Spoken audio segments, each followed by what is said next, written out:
You heard Kira talking about it in his interview in day one. As we hop into Champion Select, Albus NoX on our blue side, Dark Passage on the red. And we'll see what the bans are going to be. Because I have a sneaking suspicion Brand is not going to see play today. Yeah, Brand, but I would like to think a first ban on Bard would be a point. If they're not going to look to pick it, there we go. Exactly. So they just don't want to deal with it. As a team, they've been past many of Bards. Don't want to have that problem in lane. Yeah, of course, Dumbledore making sure that they have those nightmares as early as possible. As Cassiopeia, like you mentioned before, is going to be banned away. Albus NoX going to round out their bans with the Tom Kench. 3 supports already taken away, as Brand was, of course, taken from Dark Passage. Yeah, so now the question is, what's the third ban looking to be? Perhaps Talia. They don't... Well, Albus NoX do have first pick. Looks to be the Gangplank. Yeah, of course, having a look towards that top lane does mean the Gangplank's banned away, but Smurf gets his hands immediately on that Gnar. That is very, very scary, because this is a champion that's been heavily coveted on the top side, especially in this tournament. 6.16, really doing good things for that little guy, or big guy, depending on what time it is. And that's when the coach, or at least the coach of ANX, just looks towards his support and says thank you. Because if you're going to consistently get the Bard and the Brand bans, which seems unbelievable to any other team. Well, Bard is fine, but Brand, not so, it's not as popular. It's a bit of a special one. Yep, I'll give you that. Definitely. Yeah, if you can consistently get those bans levied against you, the Gnar is always going to be the one that's free. You really, as on blue side especially, you get so many options. Yeah, it's Kira actually considering the Elise right now. As Ashe being looked at by Elwind. Of course, only the Sivir being banned away. Things like Jhin still available. We saw a cheeky Ezreal yesterday. Still quite a few AD carries left on the board. It is going to be Ashe Elise, so a lot of pick potential already from Dark Passage. Yeah, this is when Albus NoX should probably have done their work. Ban Curé's Elise, wins games on it. Yeah. Very confident individual on that champion, knows exactly what he can and cannot do, what lanes to camp, which lanes to collapse on. Like, he's really smart with this pick, to say the least. Well, we'll see whether it is going to work out, as we've currently got a Taracover over the side of Albus NoX. Now to work out exactly what they want to be putting together. Talia, of course, up once again. PvP Steos can head towards whichever jungler he'd like to right now. Rek'Sai, Gragas, both of them available. His Graves, if he wants to go back to it. Lots of options. So this is the difficulty, of course. If you have the support bans coming through, especially since now CosQ does not have Cassiopeia available to him, they don't end up looking towards that Talia pick, but they had the option of, but I guess they shied away from it, ended up going for the Taric. Yeah, of course, Kira maybe just letting him know, letting CosQ know that yes, that is a champion that you could play. Maybe saying, I've got an answer to it. Oh, he definitely does. Throughout the entire split in his local region and in the playoffs, always loved going towards that Kassadin. Yeah. Kassadin was a pick that he really was, or at least is known for. So if you go for the Talia pick, natural counter is Kassadin. Can make the lane very easy for you. Of course, you do get shoved in, but after level 6, as per usual, he just ults right onto you, on top of you, and smacks you. Yeah, and Saya from Lion Gaming does exactly the same thing in Talia. It just does seem to be the trendy way of dealing with that pick. And look, I'm willing to, take their advice, because these are the teams sitting on 2-0. As it's a Fiora picked up towards the top side. Elwind going back to his carry roots. As there's the Braum locked away as well. So that Ashe Braum, pretty standard lane towards the bottom side. So this is very smart for Dark Passage. They know exactly what they're looking to do. They know what top laner they're going up against, obviously. But the fact that Curé went towards his Elise meant that he is looking to prop up a lane, prop up an idea, usually a split push option.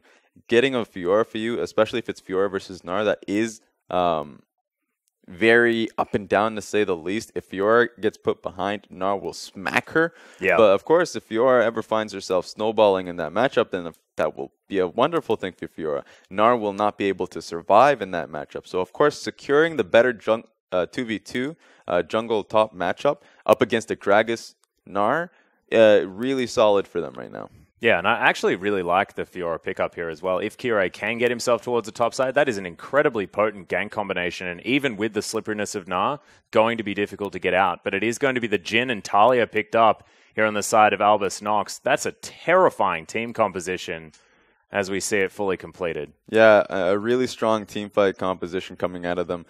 Great pick and great kite back too. Gragas and Talia, both of which incredibly strong combination and duo. They can just really roam towards that bottom lane, even look to head top side and just mess up Dark Passage's entire identity and composition. Because let's say, hey, you know what? If you want to set up Fiora with your 2v2, it's not going to be a 2v2 anymore. We're going to be setting up Talia as well and really force Vladimir into a sticky position because this is not a good lane for him. Yeah, I'm glad you mentioned it. Of course, Vladimir locked away last there for CosQ. Hops on a pretty popular champion at the moment, but has taken a few nerfs, hasn't seen as much complete and utter dominance so far in 6.16. Actually having a fairly, I guess, rounded performance so far here in the IWCQ as well, as he's been winning and losing. The highlight is going to be A Miracle, the Undying on the bottom side of the map, taking on Kire, now on his Elise. See, look at that. That's what happens when you don't die. You get a 23 KDA. Yeah, I mean, he's just going to stack up. He's playing Jhin this time around, a champion that can definitely get locked down and demolished. So he's either going to die repeatedly, or he's going to be safe enough in the back line, chipping at them with his ulti, and just racking up a larger KDA than he already has. Well, already, I mean, A Miracle played it in game, the first game that we saw from Albus NoX up against the Chiefs, and he went 6-0-7, so he's probably not too worried. Just seems like the peel coming out of the rest of his team and his ability to be in the right position just really does work out. As Licorice back on the Taric, it does seem to be favoring this guy when he can't get his hands on his ultra-powerful brand. Yeah, will change lane dynamic, of course. Last time he played Jhin, he did have the brand in his lane. Yeah. With double buff and just ridiculous. Couple kills to his name. So that early 4-minute mark is not one that happens often, but certainly worked out for this team as we are onto the Rift. Game number 1 of day 3 here at IWCQ. It is going to be ANX taking on DP, or ANOX. Do you reckon ANOX works? Could work. ANOX. Because Albus NoX Luna is difficult to say really fast. It's difficult to say, but at the same time, if you can get it going for yourself, you don't mess up with it. You don't stutter. Oh, sounds good. Sounds amazing. You like it? All right. Albus NoX Luna. Whoa. See? Kind of like Razzleplasm. No. that's why I think that's why we should go back to that name. As you can see, first dragon is going to be the Infernal. Dark Passage currently having a bit of a giggle in the river here. It's Licorice and A Miracle doing exactly the same thing. Who's more fabulous? So well, actually, fabulous is not the right term because immediately it would be Tarek, but who's more fantastic? There we go. Whoa. Got to change up the wording. Out of who? Ooh, the dancing out of Braum or Tarek. Oh, I think it's skin dependent. And I think as soon as you have the pink Tarek skin, then you're going to win almost every single battle. Ah, well, there we go. That's what I'm thinking. Another Storm Raider Surge Vladimir, though, as we have a look at the Keystone Masteries. It's interesting. It seems to be coming back here, and CosQ doing the same. Oh, we've seen a few during the season globally. It's been in and out. Really, Vladimir has the most diverse set of masteries that he can possibly go towards. Yeah. But yeah, Storm Raider Surge is a great one just in terms of team fighting because if he does ever, he doesn't even need to be ahead to really be able to proc it. All honestly just needs the nice positioning in a team fight to get his rotation going, and of course he's already going to be in the back line, just zooming across the battlefield. That's all he really needs. Yeah, and you can see Turkish players are out in force today. 73% think the Dark Passage will be able to take down Albus NoX Luna in this first match of day 3. Already you can see Kira putting on the pressure. We'll see whether DP can find their way through for this game, because it will be a very big momentum swing. This is an interesting bottom lane. Ashe usually has the advantage up against the Jhin. Can't just use volley constantly to get the shove going and constant poke. But then, of course, the support matchup is in favor of Tarek. Braum can never really look. Braum usually has better skirmish against melee matchups. Tarek is different because of how he can utilize his stun So it'll be interesting to see. I doubt the supports will really impact each other, walk up to each other. Braum will have that respect on Tarek. And Ash should just have the shove. So if Dark Passage's bottom lane plays safely, they should do whatever they want. Either allow themselves to get pushed in or just shove constantly. But they should recognize that Curé's focus is going to be towards the top side of the map. Yeah, because of course his top lane going to be very volatile. You already spoke about it. If Fiora can get a snowball, it will be very difficult for Smurf. However, here we go. If Narc can take control, it will be a good news story as PvP Steos is going to see Curé. There's the body slam, finds himself some spiderlings, but otherwise nothing much else. But in comes Smurf. They're looking for it. They are able to team up. So the Hyper Proc is going to be there after the bounce, but no body slam to be found, only a slow. The Cocoon is going to make it there as Kira speeding up on his sweet stone board, but not going to be able to find too much more. They just get the flash out of Kira. So that was a really poor positioning from Curé. The moment he used his E Cocoon to get that Scuttle Crab, because his entire focus was really well known for himself. He knew he was going to be on the top side of the map getting that Scuttle Crab and impacting that top side. But he should respect the enemy jungler and know that he's likely going to be in the area as well. Just be as safe as possible.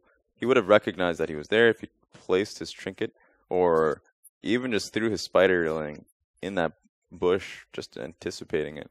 Either way, he got collapsed. He had to burn flash. He'll be back. Did mean that Elwyn got a little bit of extra time towards the top side of the map as well. You can see actually 8 CS in the lead. And Smurf does have a minion wave to play with. See whether that is going to be equalized. Currently now, Bastion sitting on a Miracle as they are looking for the stun. Dazzle comes down, but there's the exhaust. A Miracle possibly in trouble. The exhaust is going to go down onto Zeitnot though, as Lecrit still trying to disrupt. But just going to be a scuffle. Back and forth. Even. Exactly. Nothing really is taken from both sides. ANX will, of course, have Tark with the heal in his passive, so he's going to be better off for it. Well, let's see whether that is going to be enough to keep them in this lane. Relic Shield going to be entirely relied on here by Rogu just to try and get some cheeky regen. PvP Steos going to spot out and steal away his Raptor Camp. Curé unable to lock that one down. Level advantage now for Gragas. And PvP Steos has been in the right place at the right times. So Curé's pressure hasn't really been doing much for himself. But at the same time, as long as he knows where the Gragas is at all times, then that means that that top side is safe and can do what he wants. Just farm up passively and do just fine in the matchup. Well, he has to watch out. He has no flashes to try and find Curé, but doesn't get the seismic shove. Barrel doesn't find the slow. That was aggressive. Yeah, that's when confidence is. That's when you're a little bit too confident as a player. They thought they had the range in a lot of their abilities on either barrel slow or. Oh, here we go. Yeah, grand challenge towards the top side. One of the weak spots has been procced as Elwind can't quite find another lunge. Smurf goes down low. Otherwise, not too much there. I like it. You know, liberal use of the ultimate for Elwind. Exactly. Just gets nice damage down. And now this top lane matchup will be, once again, the focus of both junglers. Fiora's far too up, though. Yeah, now Smurf looking to try and get some more done. Naba relatively low, but there's the flash body slam to come in from PvP Steos. Riposte goes down, but Smurf not going to die, and that's first blood going over to the Gragas. Already this is going to be disastrous because Dark Passage's composition is entirely around setting up Fiora. And to a point in which Curé's entire focus with that release is to set him up, so the 2v2 might not even be in their favor anymore. Well, teleport immediately back top for Smurf. Same thing to happen here from Elwind, who does have his Tiamat now completed.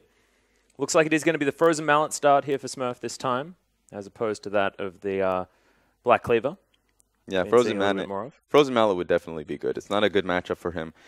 If he can get Frozen Mallet, then that means any mistake that Elwind does make in this lane in terms of just queuing in for a trade is much worse of an option for him, and he can really trade back a little more. Oh, there's a Hemoplague in the mid lane here as Ghost has been popped. Kira gets himself out of there, but has to start respecting CosQ, because honestly, I mean, he was just throwing a Q into the minion wave and ignoring Vladimir entirely. Yeah, I mean, Vladimir right now is ahead in CS. Kira entirely has been looking. He roamed up once towards that top side of the map, and he flashed for Kira in the red side jungle. In the entire meanwhile, CosQ has been farming up in this lane, becoming a bit of a nuisance. So, sure, it might be a good matchup for Kira, but Vladimir is still Vladimir. If he gets to a certain point, which he can farm up, get towards his items.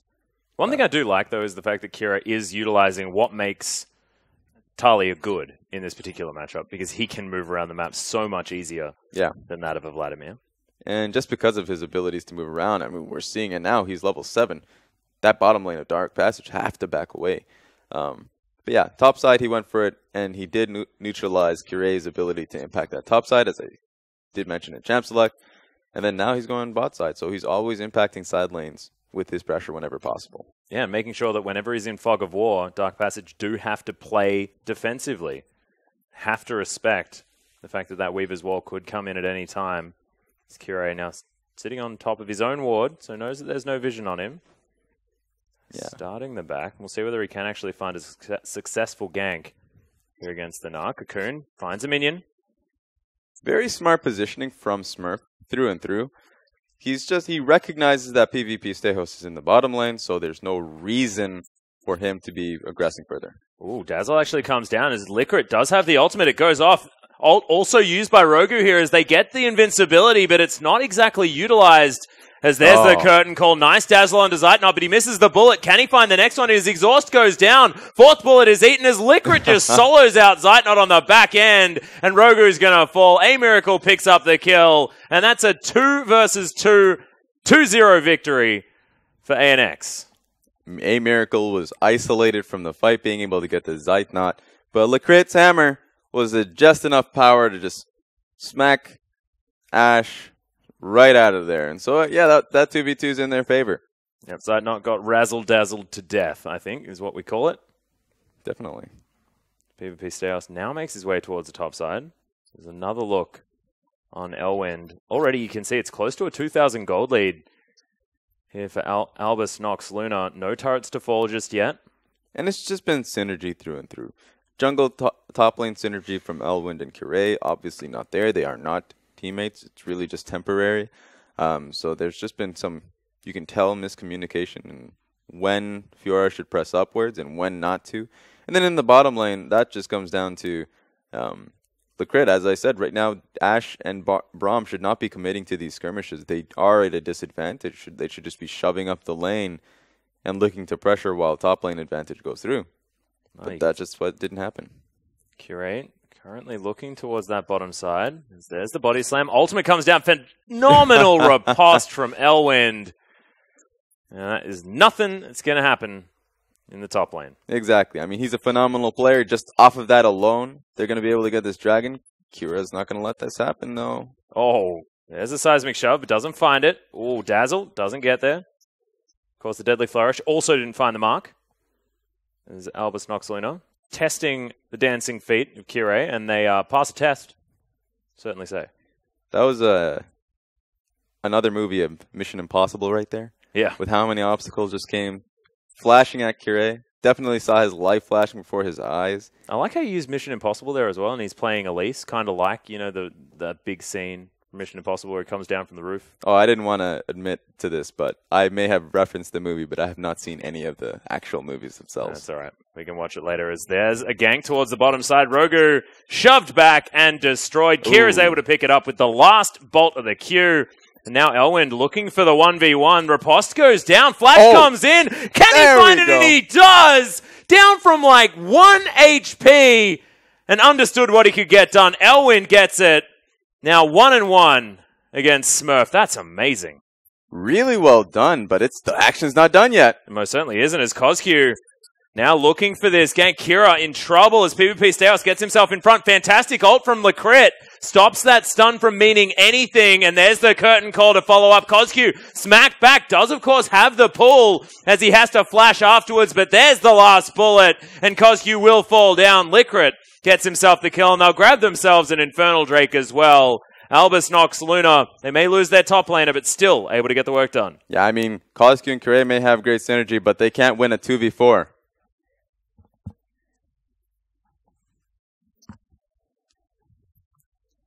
Well, you can see already, bottom lane, some action, but let's have a look at this 1v1 one more time.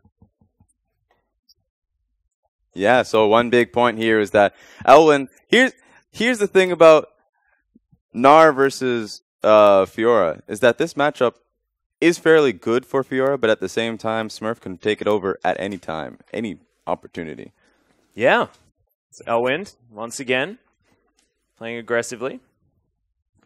Smurf and Elwind now just facing off as once again a battle towards the bottom side. Miracle's going to get stunned, possibly taken down, but flashes out of the way. Licrit looking for more, kills.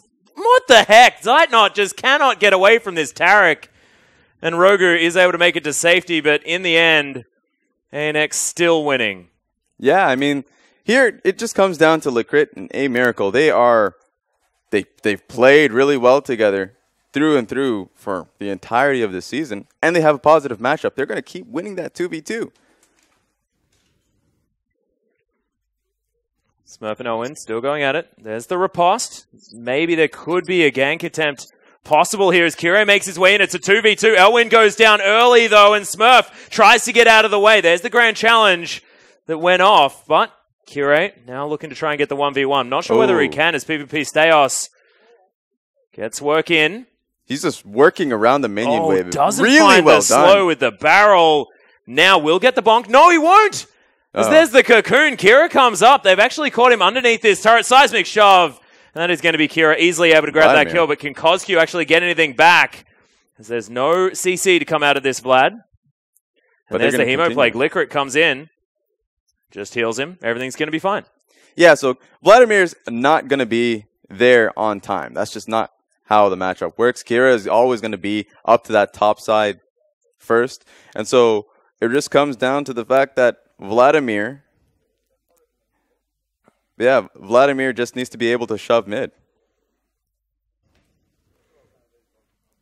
Well, Licorice just moving back towards that bottom outer turret. And Elwind now hanging out here towards the top side. Kozq, of course, was shoving out that top lane. Elwind now looking to make sure he can get back there in time to get the shove.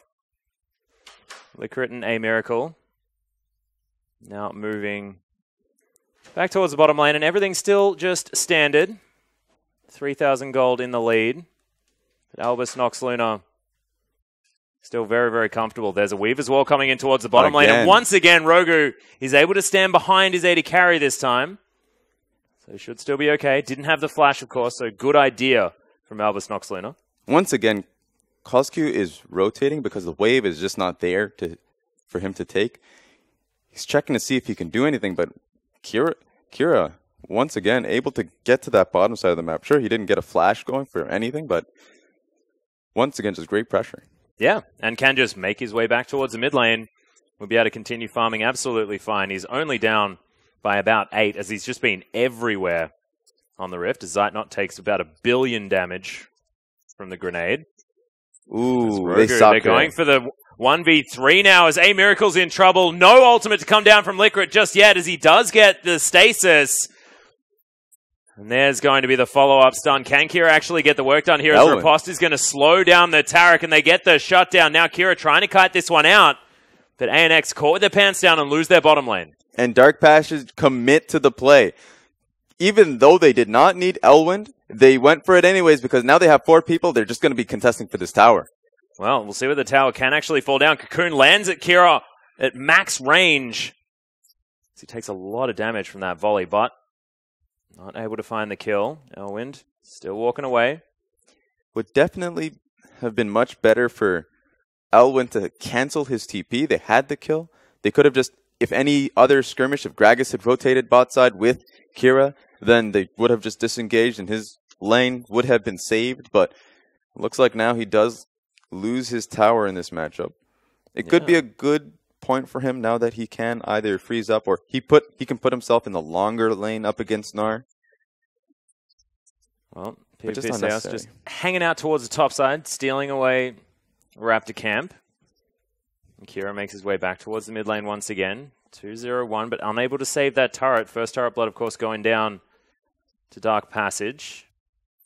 Yeah, that was a great comeback from Dark Passage to be able to get that play going for themselves. Only 2,000 gold behind now. That is a Renan's Hurricane completed for Zeitnot. We'll see whether he goes towards the Essence Reaver or whether he's going to head straight into the Infinity Edge, get as much damage as possible. What's your favorite version? I would say Essence Reaver. It's a cheaper purchase, and on top of that, you really are there just for your utility. So once you can get it going for you, it's a great wave clear for you. Yeah. An added CDR, of course, helping. As Smurf able to take down the Rift Herald with the help of his Gragas. Now back towards the top lane to go up against Elwyn. So Licorice possibly caught out here as the Winter's Bite doesn't find him. Zeitnot had the arrow, decides not to throw it as a second Infernal Drake's going to go down. Kira gets cocooned and destroyed. Kira is able to pick that one up. Fantastic dive from Dark Passage, and they're starting to turn it on. Yeah, that's a really solid play. They're not going to be able to get this tower. 3-man strong ANX should be able to come and save it. But they're going to be looking for this dragon. Yeah, Dark Passage looking for it. Of course, Smurf does have his teleport available. Elwyn does not, but he's moving his way down here. PvP Steos gets the ward in. Can he get the steal is the question, as Rogu just trying to get himself in the way. Body blocking for this one. They have execute. They should have it. Well, it is going to be taken down. The arrow lands on PvP Steos as well, who has to flash out. There's the stun. The ultimate not off in time as Licorice can't save his jungler. And now Kozq looking for more. Throws down the Ghost. It just transfuses the Taric and walks away. That was really well done. They waited for the Gragas Q barrel to completely fall off, so they do have the execute damage from Elise to take down that dragon. PvP Steos should not have looked to contest, but they're looking for this fight. Flourish. Look at this, Smurf just gnawing them all back in, and the bottom lane just gets demolished. Yeah, that was fantastic. That was a good takeaway, and now they're going to be able to take down this tower. Much more pressure coming out of this team. Yeah, they just turned it back on again. Of course, Albus NoX Luna not necessarily looking like they were able to make the moves that they wanted to for the last 7 minutes. Dark Passage really did take some control, but that was a brilliant play.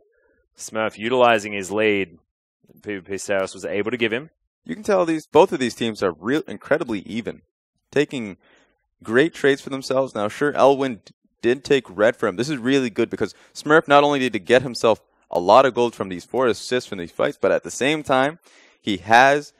the Rift Herald. Yeah, he has the Rift Herald on top of the Phage and extra damage coming off of the Frozen Mallet. So this is a lot of combat power. He should actually be able to take down Elwyn in a fight if he plays it perfectly. Extra red buff should be able to help Elwyn. Well, Ravenous Hydra is, of course, already there for Elwyn as well. Going towards his Black Cleaver for item number 2, as is Smurf. Quite close to it as well, given the fact that he just picked up the core fields. Making his way back towards the top side. Very slippery is this Nara. As good cocoon on a PvP Steos as Kire. Just trying to tell him, no Gragas is allowed in the pool or the river. Depending on the body of water. As Elwyn now looking for it. Smurf utilizes the tower quite well, but Elwyn's able to get the dive. The Fiora starting to go off. Yeah, Fiora able to get the extra flash to chase him down. The tower, what could have been the difference, but very meaningless once he did have the flash damage. So that extra dash helped him out. Yeah. Well, Kira getting some damage onto Kozq here. Almost down to Morellonomicon range, where that transfuse won't be able to give him back too much more. But Zeitnot, now with arrow in hand, throws it. Doesn't get Kira, but does land it onto PvP Steos. Oh, Kira making sure that he has the seismic shove in the position that if the Elite goes in for the Q, going to get shoved away. So nicely done.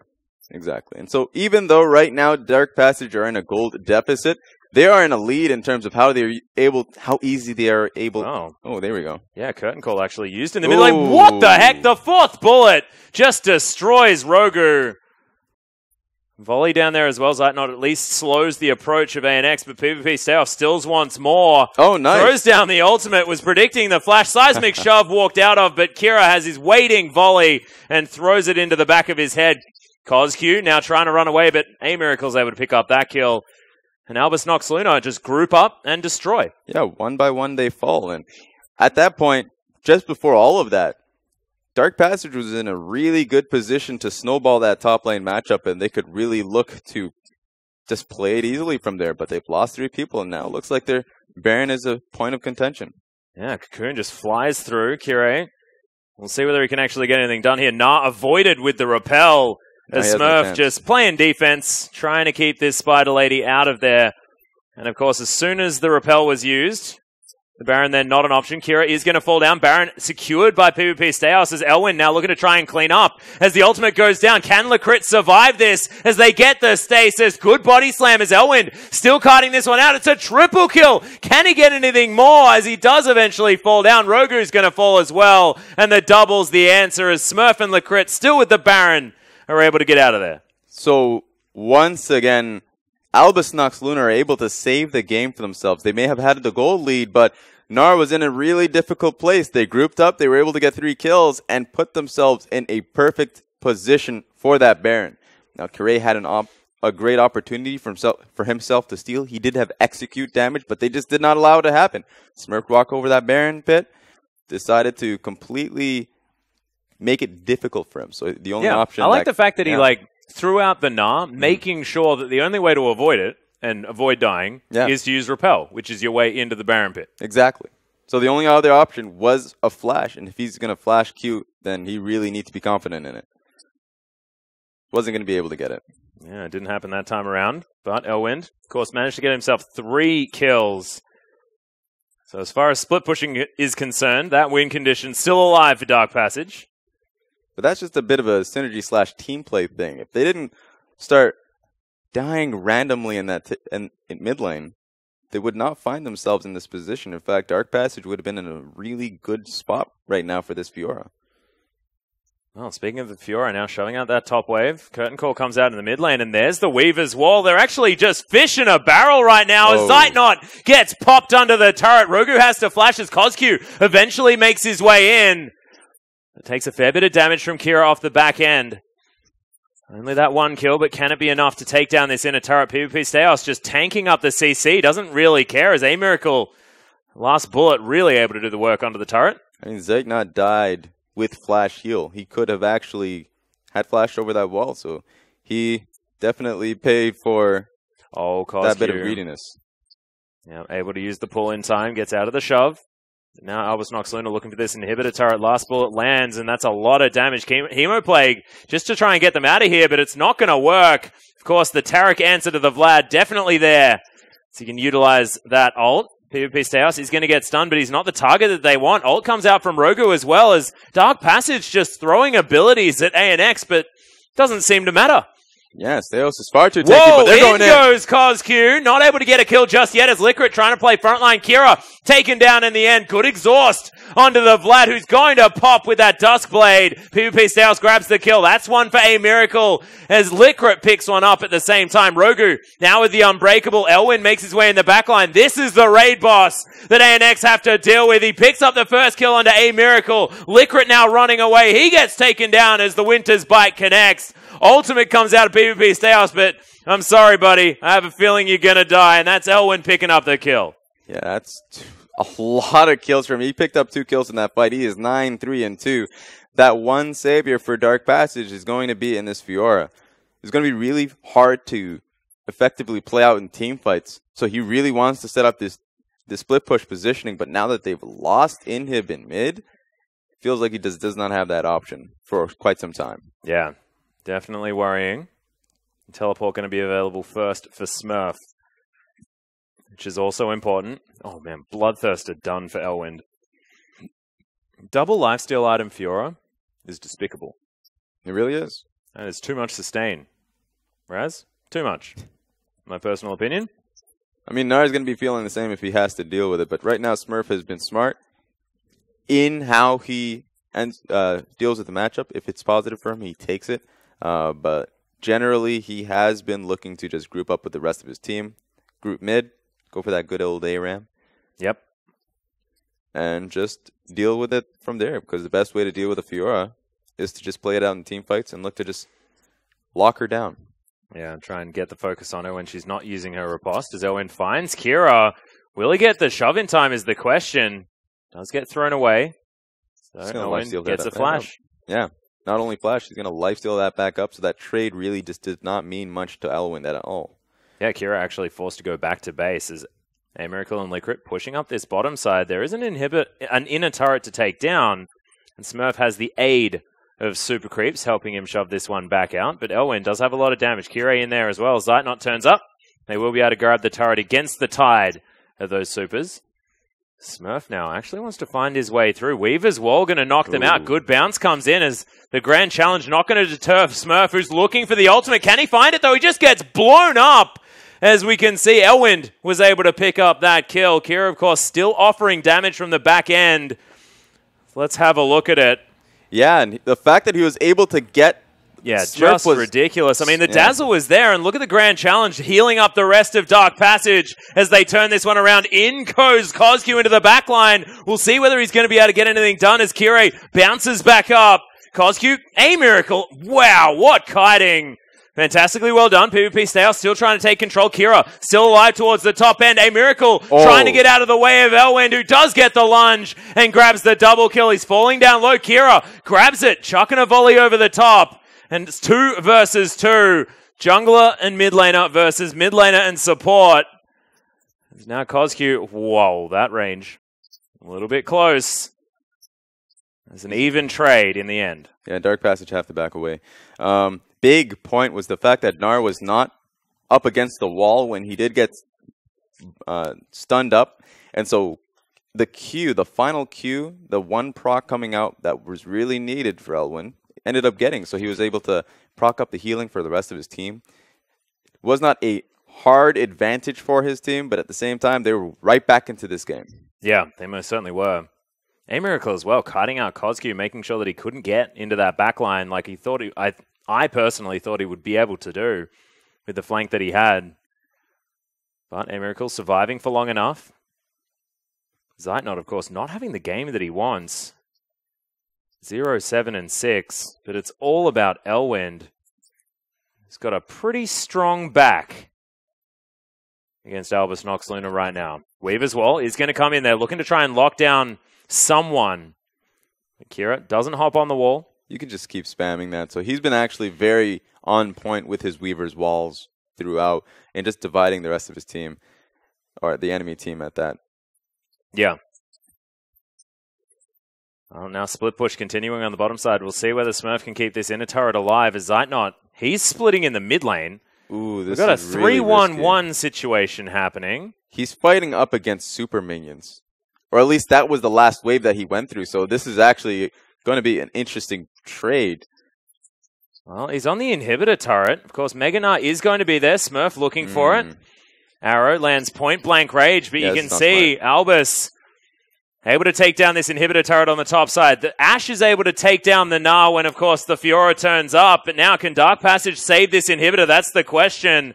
With 3 members, they're looking whether they can. In fact, Rogu engages, gets the ultimate down, and Hib falls in the mid lane. They're just buying time. Dark Passage want to try and win the game. There's the ultimate going down. The Hemoplague doing work. Curtain Call. We'll see whether it's enough to take down Rogu. Good Unbreakable, but it's not enough. As now Albus NoX looking to try and defend the dang base. As Kira stopping the backs. Kira able to lock down the kill. But the Nexus turrets are falling, and Dark Passage with the play to win the game. That was ridiculous and entirely unexpected. That was a game of poker at the end of the day because they had 4 strong. Gnar was just trying to defend against 2 people in 2 different lanes. At first, that just felt very bad for Dark Passage because they split up their focus. But you know what? Fiora has TP. Saves the Ashe by just TPing in there in that 1v1 that Gnar was trying to force. Gnar didn't have to try and force anything. He just had to defend. He didn't have to look for that fight, but he thought he saw that what seemed like a very easy 1v1 turned into a 2v1. He just dies. And then just, of course, Ashe and Fiora, especially with Fiora's build at that point, was able to just demolish that base. Yeah, with the fact that the rest of Dark Passage was so tanky as well. I mean, they got a Braum and a Vladimir. It takes a lot of killing to get through those guys. It just meant that they could stop the backs forever. Yeah. All they had to do was keep Albus NoX busy, and they had what they needed in order to get that done. Looking over the other side, though, Albus NoX, I mean, that is the decision that you're going to make. You see a teleport from a top laner used into the mid lane, where you've still got someone there able to potentially defend. I mean, you try and go aggressive. You try and push the envelope and take the advantage yourself. But it just didn't quite work out. A bit of estimation, probably, would be the word.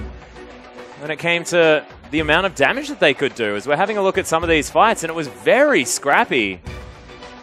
But Albus NoX were able to get the better of it most of the time. It was just a bit of a base race at the end in terms of Albus NoX definitely thought they could get at least inhib with how Dark Passage were splitting up damage. But Gnar went in for that fight. He was confident, and that's what it came down to. They lost in that regard, lost the game, obviously. But for the most part, Albus NoX Luna had control of that top side of the map. And they had control of the bot side because they were winning out in 2v2s. But Dark Passage, when they are behind, they did this in the game they lost against Lion, where they actually had a lot of good looks. Their composition just did not allow them to really get the win, those team fights that they were giving themselves. This time, they're behind. They're going for those plays. They ended up getting themselves back in the game. Fiora in a great position to split up against Gnar. And of course, in this team fight, great position team fight if he's not going to get locked down. Yeah, and it just turned into the fact that Elwind, with his very janitorial style this game, was able to make sure that Albus NoX could not get anything done, and in any split push, they required more than just Smurf to deal with him. As you can see, Smurf falling there in the mid lane. This was the final play where Albus NoX felt like they had the advantage. They were the ones that would be able to push through. But this sort of defensive engage, I'm going to call it, which is an odd term.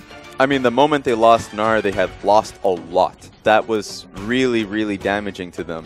And they just had to back away. But of course, Dark Passage knows this. At the very least, their communications and how they played out this defense / attack the Nexus. Yeah. All they really, it just needed to be, stop the ports. That's all that's all you need in terms of communication. Yeah, and of course, that is exactly what wins you a game of League of Legends as well. You got to kill the Nexus. That is your one goal. And they were able to do it in the end, even if the rest of the game was very, very messy. Of course, Zeitnot picking up the 50 gold for taking down that Nexus, but pretty sure he got his last kill at the very end of that game and had a really, really rough laning phase. Didn't matter because they were able to win it in the end with a better decision made in the late game. Yeah, exactly. And I think it was just an exciting game through and through because we didn't see a stomp. And when I say that, I meant that Dark Passage were always fighting when they had when they had the lead initially, when they lost that lead, they came back to it. And I think both teams, this could be a sneak peek to playoffs. Yeah, most certainly could be. But we are going to throw it to a short break. When we get back, even more IWC action. Don't go anywhere.